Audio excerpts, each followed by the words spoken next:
Hi hello అందరికీ నమస్కారం. Welcome to our channel. So లైవ్లో మీకు నేను ఈ బ్లౌజు కటింగ్ చూపించాను. అలాగే ఈ ఫ్రంట్ పార్ట్ ఎలా స్టిచ్ చేసుకోవాలో కూడా చూపించాను అనమాట. సో స్టిచ్ చేసిన తర్వాత ఫ్రంట్ పార్ట్ అనేది ఇలా ఉంటుంది. సో నా వీడియోస్ రెగ్యులర్గా ఫాలో అయ్యే వాళ్ళకి ఈ వీడియోస్ తెలుస్తుంది. సో తెలియని వాళ్ళు ఫస్ట్ టైం చూస్తున్నట్లయితే కనుక నా ముందు వీడియోస్లో చూస్తే మీకు లైవ్ ఉంటుందన్నమాట. లైవ్లో కటింగ్ ఎలా చేసుకోవాలో చూపించాను. అలాగే ఇంకొక లైవ్లో ఈ ఫ్రంట్ పార్ట్ కంప్లీట్గా లైనింగ్ వేసి ఎలా స్టిచ్ చేసుకోవాలో చూపించాను అనమాట. ఇది వచ్చేసి 1 టక్ boat neck blouse, back hooks అయితే వస్తాయి. సో ఇక్కడ మనం ఫ్రంట్ పార్ట్ అనేది స్టిచ్చింగ్ అయిపోయింది కదా, సెకండ్ కూడా సేమ్ ఎలా స్టిచ్ చేసుకోవాలో ఆ వీడియోలోనే చెప్పాను. సో 2 పార్ట్స్ స్టిచ్చింగ్ అయిన తర్వాత మిగతా స్టిచ్చింగ్ అంతా ఈ వీడియోలో మీరు చూడొచ్చు అనమాట. సో స్లీవ్స్కి ఏంటంటే మనం ఇలా స్లీవ్స్ని 2 పార్ట్స్ ఉంటాయి కదా మనకి. సో 2 స్లీవ్స్ని ఏం చేయాలంటే ఫస్ట్ మనం స్టిచ్చింగ్ చేసుకునే ముందు సో ఇలా లైనింగ్ని ఒక సైడు షేప్ తీస్తాం కదా, ఆ షేప్ అనేది ఒక సైడ్కి రావాలి ఒక పీస్ మీదది. అండ్ చూడండి, ఒరిజినల్ అనేది పైకి ఉండేటట్టే వేసుకోవాలన్నమాట మెయిన్ ఫ్యాబ్రిక్. అప్పుడు లైనింగ్ని వేసుకోవాలి.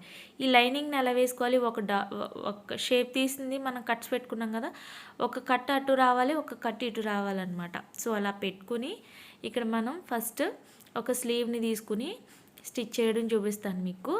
ఇలా లైనింగ్ పైనే ఫుట్ అనేది చూడండి లైనింగ్ ఎడ్జ్ వరకు వచ్చేటట్టు పెట్టి కుట్టేసుకోండి. కుట్టిన తర్వాత దాన్ని ఆ విధంగా రొటేట్ చేసి దానిపైన మళ్ళీ మనం ఎడ్జ్ స్టిచ్ అనేది వేసుకోవాలన్నమాట. ఆల్రెడీ చాలా types of blouses cutting and stitchings అనేవి మన ఛానల్లో ఉన్నాయి, మీరు ఒకసారి చెక్ చేయొచ్చు అనమాట. ఏ సైజ్ వరకైనా సరే మీరు ఈజీగా కుట్టేలాగా నేను ఈ ఛానల్లో మీకు వీడియోస్ అనేది అప్లోడ్ చేస్తున్నాను కాబట్టి సో డెఫినెట్లీ మిగతా వీడియోస్ కూడా మీరు చూసారంటే ఈజీగా ఉంటుంది. సెపరేట్గా స్లీవ్స్ కటింగ్ అండ్ స్టిచ్చింగ్ కూడా చూపించాను. ఓకే, సో ఇలా మనం అటువైపు రొటేట్ చేసుకుని స్టిచ్ వేసిన తర్వాత మళ్ళీ లైనింగ్ చుట్టూ ఒక స్టిచ్ అనేది వేసుకోవాలన్నమాట. నేను చెప్పేది మీకు వీడియో స్పీడ్ అనిపిస్తే మీరు వీడియో చూస్తూ ఇంకా క్లియర్గా అర్థం చేసుకోవచ్చు. ఓకే, సో ఇలా 2 స్లీవ్స్ని మనం లైనింగ్ అనేది అటాచ్ చేసుకోవాలి. ఓకే, సో అటాచ్ చేసిన తర్వాత నెక్స్ట్ స్టెప్ అనమాట. ఫస్ట్ ఏంటి, మనం బాడీ పార్ట్స్ 2 లైనింగ్ అనేది స్టిచ్చింగ్ చేసుకున్నాము, 2 స్లీవ్స్ని స్టిచ్చింగ్ చేసుకున్నాము. ఇప్పుడు నెక్స్ట్ స్టెప్ వచ్చేసి మనకి షోల్డర్ని జాయింట్ చేసుకోవడం అనమాట.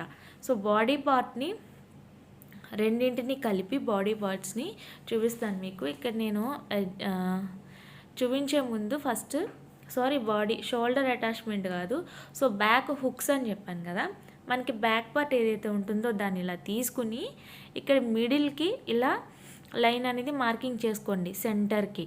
ఇలా మార్కింగ్ చేసుకున్న తర్వాత దీన్ని మిడిల్ పాయింట్లో మనం కట్ చేసుకోవచ్చు అనమాట. సో నేను ఈ ప్రాసెస్లో మీకు చెప్పిన దానివలన మీకు చాలా టైం సేవింగ్ అవుతుంది అండ్ డబల్ పని అనేది చాలా వరకు తగ్గుతుంది అనమాట.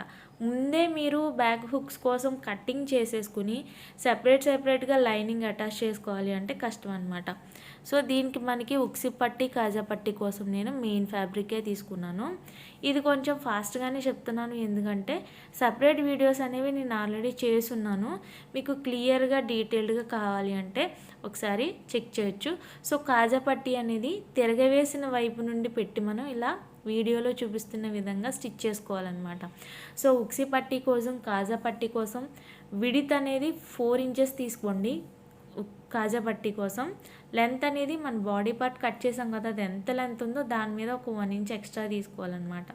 ఆ తర్వాత నేను చెప్పిన వీడియోలో చూపించిన విధంగా మీరు స్టిచ్చింగ్ అనేది చేసుకోండి. ఓకే, వీడియో మీకు మళ్ళీ అర్థం కావాలి అంటే ఒకసారి మళ్ళీ వెనక్కి వెళ్ళి పాజ్లో పెట్టుకుని కూడా మీరు వీడియోని చూడొచ్చు.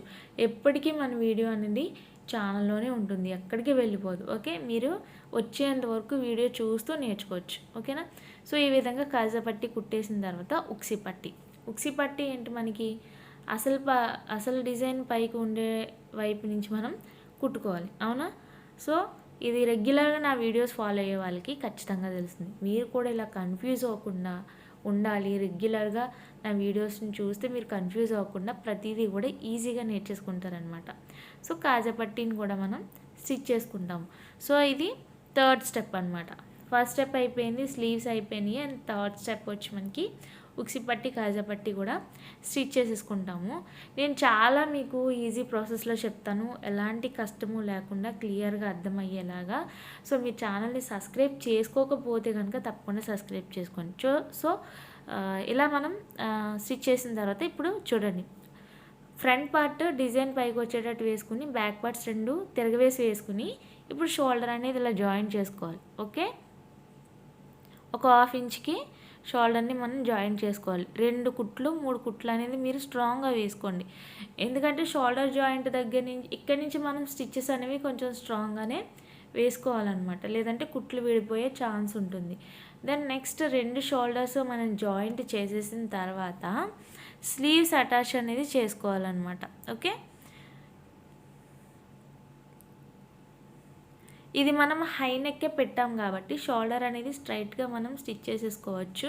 సో డీప్ నెక్స్ పెట్టినప్పుడు కొంచెం క్రాస్ అంటే నెక్ దగ్గర తగ్గించి కుట్టడము లేదా చంక దగ్గర తగ్గించి కుట్టడం అనేది చేయాలి. కానీ ఇక్కడ మనం హై నెక్కే పెట్టాం. సో 1 టక్ బోట్ నెక్ బ్లౌజ్ కాబట్టి ఫ్రంట్ బ్యాక్ కూడా నేను కొంచెం హై నెక్సే పెట్టాను అనమాట. సో ఇలా షోల్డర్ జాయిన్ చేసిన తర్వాత స్లీవ్ని మనం తీసుకొని స్లీవ్స్ని అటాచ్ చేయాలి. ఈ స్లీవ్స్ని మనం ఎలా అటాచ్ చేయాలి అంటే చూడండి, షేప్ తీసింది ఫ్రంట్ పార్ట్ వైపు వచ్చేటట్టు మనం పెట్టుకోవాలి. సో ఇందాక మనం పెట్టింది పర్ఫెక్ట్గా పెడితే ఇక్కడ మనకి తేడా రాదనమాట. అటాచ్ చేసేటప్పుడు షేప్ ఎటువైపు అయితే తీసామో చేతికి ఫ్రంట్ పార్ట్ వైపే వస్తుందన్నమాట. ఓకే, ఒకటి అటు వస్తుంది, ఒకటి ఇటు ఖచ్చితంగా వస్తుంది. మనం కుట్టేటప్పుడే నేను చెప్పినట్టు పెట్టి కుడితే మీకు తేడా అనేది ఉండదు. సో ఇలా షోల్డర్ మిడిల్ పాయింట్కి స్లీవ్ మిడిల్ పాయింట్ని పెట్టుకుని పిన్ అనేది ఇలా ఒకటి పెట్టుకొని సో చూసుకోండి ఒకసారి అడ్జస్ట్మెంట్ అనేది. ఒక్కొక్కసారి మనకి ఫ్యాబ్రిక్ తక్కువ వలన ఇలా చివరి వరకు కూడా రాకపోవచ్చు, ఏం పర్వాలేదు, కొంచెం వదిలి కూడా మనం ఇలా స్టిచ్ చేసుకోవచ్చు. నాకు కొంచెం ఒక 1 ఇంచ్ అనేది గ్యాప్ అనేది వచ్చింది. సో దాన్ని నేను కొంచెం విడిచిపెట్టే కుడుతున్నాను అనమాట. సో మరీ ఎక్కువ రాకూడదు, అసలు రాకుండానే చూసుకోండి మీరు. ఫ్యాబ్రిక్ నాకు తక్కువ ఉండడం వలన ఆల్రెడీ నేను కటింగ్ వీడియోలో నేను చెప్పాను. ఓకే, సో ఇది మాత్రం ఈ మిడిల్ పాయింట్ మాత్రం షోల్డర్ మిడిల్కి మాత్రమే రావాలి. ఓకే, సో ఇలా మనం స్లీవ్ని అటాచ్ చేసుకుంటూ వచ్చేయాలన్నమాట. ఓకేనా, సో పైన ఫ్యాబ్రిక్ని మనం సాగి పట్టుకున్నా పర్లేదు, కానీ కిందది మాత్రం సాగి తీయకూడదు అనమాట. ఇప్పుడు మనకి క్లాత్ అనేది సరిపోదు. సో చూడండి, ఇక్కడ నాకు 1 ఇంచ్ అనేది తక్కువ వచ్చింది, బట్ మీరు తక్కువ రాకుండా చూసుకోండి చాలు. సో నాకు వచ్చింది అండ్ నేను అడ్జస్ట్ చేసుకోగలను. అడ్జస్ట్ చేసి నేను ఎలా కుట్టాలో నాకు తెలుసు కాబట్టి నాకు ప్రాబ్లం లేదనమాట. అవి కూడా మీకు తప్పకుండా షేర్ చేస్తాను. అండ్ కొంచెం తేడా వచ్చింది కాబట్టి ఇంకా నేను ముక్క అనేది అతకలేదు, పీస్ అనేది. మళ్ళీ దానిపైనే ఇంకొక కుట్టు అనేది వేసుకోండి. ఈ ప్రతి కుట్టు కూడా మనకి 1/2 ఇంచ్ అనేది ఖచ్చితంగా ఉండాలి. ఓకే, లేదంటే కుట్లు వదిలేస్తాయి అన్నమాట. అలా అని మీరు 1 ఇంచ్ డిస్టెన్స్లో వేయకూడదు. ఫుట్ అనేది చూడండి, మీరు గమనిస్తే స్టిచ్ ఎలా వెళ్తుంది అనేది మీరు చూసారంటే సరిపోతుంది అనమాట. ఓన్లీ నేను చెప్పేది వినేయడము జస్ట్ అలా చూసేయడమే కాదు, ప్రతిదీ అబ్జర్వ్ చేయాలి. హ్యాండ్ మూమెంట్ కానీ మిషన్ ఫుట్ ఎలా వెళ్తుంది, సో నేను ఎలా మూవ్ చేస్తున్నాను, ఎలా స్టిచ్ చేస్తున్నాను, ఎవ్రీథింగ్ మీరు అబ్జర్వ్ చేసుకోవాలన్నమాట. స్లీవ్స్ అటాచ్ చేసుకోవాలి అటు ఇటు కూడా నేను చూపించిన విధంగా. సో అటాచ్ చేసిన తర్వాత నెక్స్ట్ సైడ్ ఫిట్టింగ్ అనేది మనం జాయిన్ చేసుకోవడమే. ఖర్చు ఎంత పెట్టుకున్నామో మనం కటింగ్ చేసేటప్పుడు అంత ఖర్చుని మనం వదిలేసుకుని స్ట్రైట్గా కింద వరకు స్లీవ్స్ దగ్గర నుంచి మనం స్టిచ్చింగ్ అనేది చేసుకోవాలన్నమాట. అవసరమైతే మీరు మార్కింగ్ కూడా చేసుకోవచ్చు. నేను ఇక్కడ అంత క్లియర్గా మీకు ఎక్స్ప్లెయిన్ చేయట్లేదు, ఎందుకు అంటే ఆల్రెడీ నేను 1 టక్ బ్లౌజ్ అనేది ఇంతకుముందు చాలా వీడియోస్లో మీకు షేర్ చేశాను. సో స్టిచ్చింగ్ కూడా షేర్ చేశాను. సో మళ్ళీ ఎందుకు షేర్ చేస్తాను అంటే అవి డీప్ నెక్స్ పెట్టి స్టిచ్ చేశాను. సో ఇవి హై నెక్స్ పెట్టి నేను స్టిచ్ చేశాను అనమాట. సో అది వచ్చేసి 36 సైజ్ బ్లౌజ్, ఇది వచ్చేసి అది 38 సైజ్ బ్లౌజు, ఇది వచ్చేసి 36 సైజు బ్లౌజ్ అనమాట. ఓకే, సో ఇలా స్ట్రైట్గా మనకి చూడండి ఇక్కడ ఖర్చు ఉంది కదా, చంక దగ్గర ఖర్చులు 2 కూడా కింద పైన కూడా పైకి ఉండేటట్టే చూసుకొని మనం స్ట్రైట్గా ఇవి 2 ఈక్వల్గా చూడండి, ఈక్వల్గా రావాలన్నమాట. మనకి ఈక్వల్గా వచ్చేసే చూసారా. సో ఇలా అటు ఇటు కూడా సైడ్ జాయిన్ చేసేస్తే మనకి అండ్ ఖర్చు పైన 2-3 కుట్లు 4 కుట్లు మనం వేస్తే సరిపోతుందన్నమాట. ఫైనల్లీ 1 టక్ బోట్ నెక్ బ్లౌజ్ బ్యాక్ హుక్స్తో మనకి రెడీ అయిపోయింది. ఈ వీడియో చూసిన వాళ్ళు అలా వెళ్ళిపోకుండా ఒక లైక్ ఇవ్వండి. సో మీరు లైక్ ఇవ్వడం వలన మరికొంతమందికి నా వీడియో షేర్ అవుతుంది. అండ్ అలాగే సబ్స్క్రైబ్ చేయండి, ఎంకరేజ్ చేస్తూ ఉండండి, సపోర్ట్ చేయండి. వీలైతే మీ ఫ్యామిలీ ఫ్రెండ్స్కి కూడా షేర్ చేయండి మన ఛానల్ గురించి. Thanks for watching and keep watching my channel.